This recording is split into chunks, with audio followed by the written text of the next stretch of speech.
Le livre que je vais vous présenter ne pouvait pas ne pas retenir mon attention parce qu'il porte mon nom.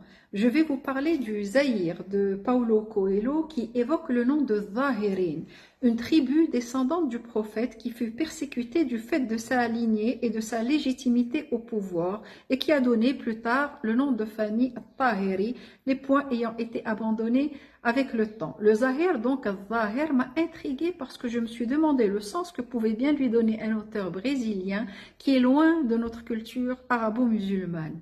Selon l'écrivain Jorge Luis Borges, l'idée du Zahir vient de la tradition islamique et veut dire, en arabe, visible, présent, qui ne peut passer inaperçu. C'est donc un objet ou un être qui, une fois que nous l'avons rencontré, finit par occuper peu à peu toutes nos pensées. Il mène soit à la sainteté, soit à la folie. Elle, Esther, a 30 ans et elle a disparu depuis quelques jours. Et moi, son mari, je suis accusée de son meurtre et mis en prison le temps que ma maîtresse vienne fournir les preuves de ma présence avec elle la nuit de la disparition de ma femme. Je suis un écrivain célèbre et mes lecteurs portent systématiquement mes livres sur la liste des meilleures ventes. Comme toutes les célébrités, j'ai un compte à la Banque des Faveurs. Tous les êtres humains connaissent cette banque et son fonctionnement est très simple. Je dispose sur votre compte des contacts utiles pour vos affaires et un jour, je vous demande une faveur. Si vous y répondez, les autres clients de la banque savent que vous êtes fiable et continuent d'alimenter votre compte. Sinon, tout le monde saura qu'on ne peut pas vous faire confiance et vous restez alors toute votre vie à mi-chemin de ce à quoi vous prétendiez. Et tout le monde sait que les aliments tièdes n'affectent pas le palais. Donc, pour exister socialement, il vous faut un compte en banque. J'aime ma femme Esther et elle est mon Zahir. Aussi, malgré mon argent et ma célébrité qui me donne accès à toutes les femmes, je décide de lutter contre mon ego blessé d'homme abandonné et de laisser le Zahir me conduire soit à la sainteté, soit à la folie. J'effectuerai donc quelques retraits à la Banque des Faveurs pour parvenir à la localiser. Mais avant d'aller à sa recherche, je vais vous raconter l'histoire qui m'y a conduit. J'ai découvert que la distance qui sépare les rails du train est de 143,5 cm. Mais pourquoi cette dimension absurde? Pourquoi pas 150 cm? Plus facile à retenir et à mesurer. Parce qu'au début, quand nous avons construit les premiers wagons de chemin de fer, nous avons utilisé les mêmes outils que ceux dont on se servait pour la construction des voitures. Mais alors, pourquoi cette distance entre les roues des premières voitures? Eh bien, parce que les anciennes routes avaient été faites pour cette dimension et que les voitures n'auraient donc pas pu circuler autrement.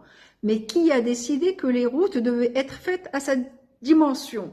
Ce sont les Romains, premiers constructeurs de routes, qui l'ont décidé ainsi, parce que les chars de guerre étaient conduits par 2 chevaux, et quand on met côte à côte des animaux de la race dont on se servait à l'époque, ils occupaient exactement 143,5 cm.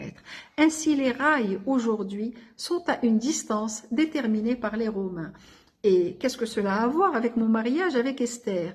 Eh bien, cela a à voir que nous gardons des fausses croyances aujourd'hui, des croyances qui ont certainement eu un rôle social il y a longtemps, mais qui n'ont plus aucune raison d'exister aujourd'hui, comme par exemple celle que lorsque 2 personnes se marient, elles demeurent figées pour le restant de leur vie. Elles doivent marcher l'une à côté de l'autre, comme les 2 rails, respectant exactement un modèle préétabli.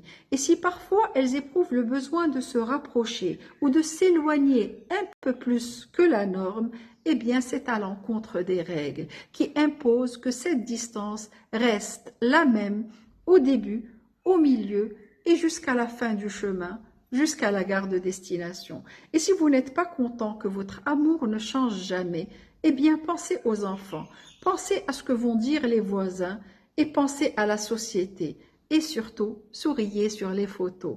Voyez cette histoire de train et dites-moi les amis, dans combien d'autres circonstances obéissons-nous à des modèles que nous ne comprenons pas? Nous avons tous la même mission qui est d'obtenir que l'énergie de l'amour se répande de nouveau sur la terre.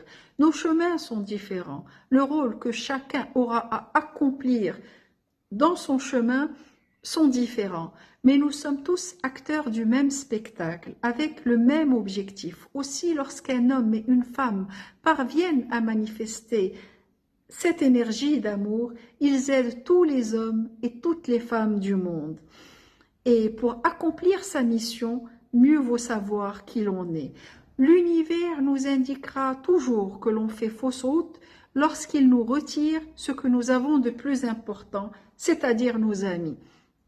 Aussi, il est nécessaire de comprendre pourquoi certains amis quittent notre vie pour entrevoir la vraie signification de cette coupure.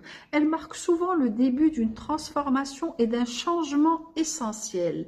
La vie impose de clore certains cycles, de fermer certaines portes et de finir certains chapitres pour laisser de nouvelles choses apparaître. Supposons que deux pompiers entrent dans une forêt pour éteindre un incendie. À la fin, quand ils sortent, ils vont au bord d'un ruisseau. L'un a le visage tout couvert de cendres et l'autre est d'une propreté immaculée. Je vous demande, lequel des deux va se laver le visage? Vous allez me dire que ma question est idiote et que c'est évident que c'est celui qui est couvert de cendres qui va se laver le visage. Mais en vérité, c'est le contraire. Celui qui a le visage propre va regarder l'autre qui a le visage sale et penser qu'il est dans le même état que lui, et vice-versa. Aussi, celui qui se lavera est celui qui a le visage propre. Dans nos relations, c'est pareil. C'est toujours nous que nous cherchons dans l'autre. Et lorsqu'on regarde le visage de l'autre, on se voit reflété en lui. Aussi, si notre visage est couvert de cendres, l'autre, qui va voir la saleté qui le couvre, malgré toute son intelligence et malgré toute l'assurance qu'il a en lui, va finir par se croire pire qu'il n'est réellement. J'ai compris que c'est exactement ce qui m'était arrivé avec Esther. Aussi, je quittais toutes mes fréquentations actuelles pour que cela ne leur arrive pas de se dévaloriser en me regardant. Et je décidai de laver les cendres de mon propre visage avant d'aller à la recherche de ma femme. Le Zahir me conduira à moi-même et à mon immense potentiel spirituel. Sur ce chemin, j'ai compris une chose. Contrairement à la croyance populaire, les vrais amis sont ceux qui sont là quand arrivent les bonnes choses. Ils vous soutiennent, ils se réjouissent de vos victoires, alors que les faux amis se montrent dans les moments difficiles, la mine triste, l'air solidaire, alors que votre souffrance les console de leur misère. L'énergie d'amour à laquelle nous sommes tous connectés ne peut pas être manipulée, et c'est en elle que réside notre apprentissage dans cette vie. Une fois connecté, j'ai accouru pour chercher ma femme et la ramener à la maison. J'étais enfin prêt pour elle. Si tu n'as pas compris, pose des questions. Si tu as compris, pose-toi des questions et surtout n'oublie pas de lire, parce que les réponses se trouvent au bout de tes doigts.